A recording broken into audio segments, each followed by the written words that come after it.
Hey guys, here is a review of this article that I found, and it's very good article, and it's about fueling the vegetarian and vegan athlete by Dr.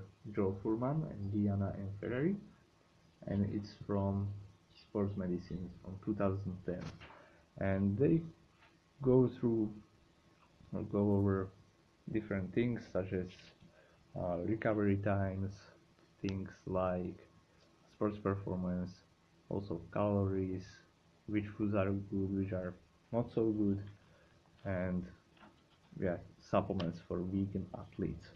So we will go through it now very quickly, and I will give you my takeaways from this article.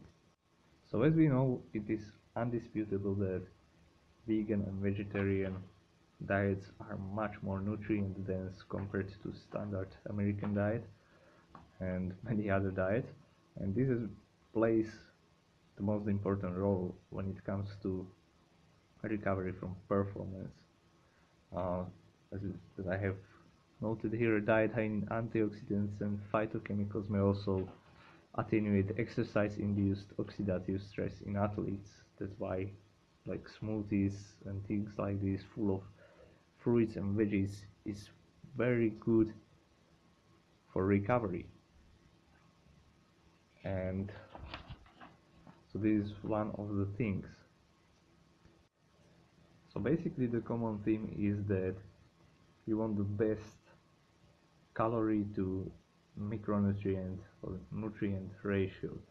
So basically things like green vegetables such as kale, bok choy, collard greens, spinach, and many other things, legumes, beans, have very high nutrient density compared to the calorie density, which animal foods, animal products typically don't have.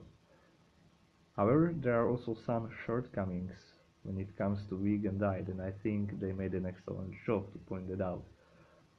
And these things are like calcium, iron, even for sports performance, specifically taurine, vitamin B12, vitamin D, and DHA. So, and I forgot about zinc. Many of these things you would not feel the negative effect of being deficient in them right away. So it's good to get tested all the time, especially for iron. When it comes to iron, it's good to get tested not only for iron but also for ferritin levels in your blood, which is basically the iron stores.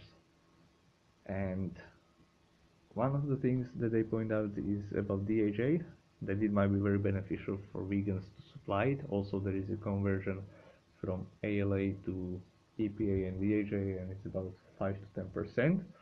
However, it might not be sufficient because different people with different genetics would have a different rate of absorption, even when it's upregulated.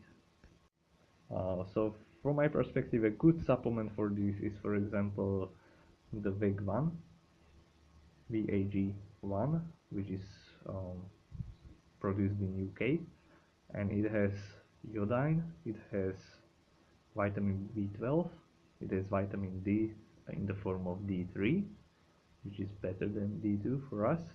Typically plants have D2 but not D3. These are typical for animal products. It has also selenium and some other things.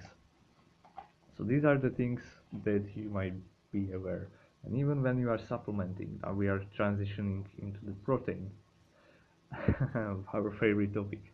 Proteins can reduce the absorption of calcium, so you might be aware of that. You might want to get tested for really what's your calcium levels. And as we are speaking about protein requirements, there have been many different studies, many different topics, and it's been discussed a lot. And especially, let's say, when it comes to vegan, vegetarian diets, some people still think that these diets are don't provide enough protein, or not in the same ratio, or you don't have the same absorption rates, which is true for some of them, and that there is things like complete, incomplete protein. So let me talk a little bit about that. Protein requirements are anywhere from like 1.2 to 2 grams per kilogram of lean body weight. That means fat-free mass. It's muscle, joints, bones, and such. And we, after about 2 grams, there is no real need. Why you might find benefits supplementing more than 2 grams per kilo of body weight is actually the absorption rate and bioavailability and the completeness of protein, which is reduced on vegan diet. So that's why maybe it can be beneficial for you to go, let's say, to up to 2.8, and this you might experiment. But this is for people who are really stressing the maximizing body mass. However, there is also a potential danger of excess protein. Specifically, we are speaking about AGF1, and if you have been following some vegan, vegetarian resources, it's been discussed a lot. And to be fair, IGF-1 is mainly associated with dairy and meat industry or animal sources of protein.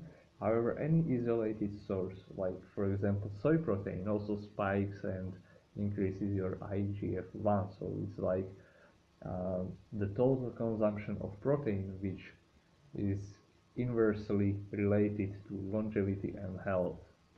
So up to some point it's good to have, and it's needed and it's beneficial for providing you with muscle mass. However, the exchange for that might be your health. And the conclusion of this article is that basically anybody, any athlete, unless they are like 150 kilo or 300 pounds or want to support their muscle performance, endurance, and health, can not only sustain but thrive on vegan diet.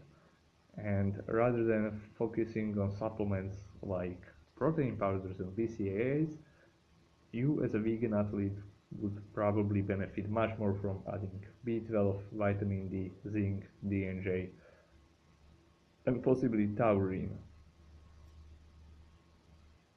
So let me know in the comments what you think about it, how you like this review, and I will make sure to post more reviews in the near future. That's from me today, Daniel Weiss, Dan Weiss EU, all about performance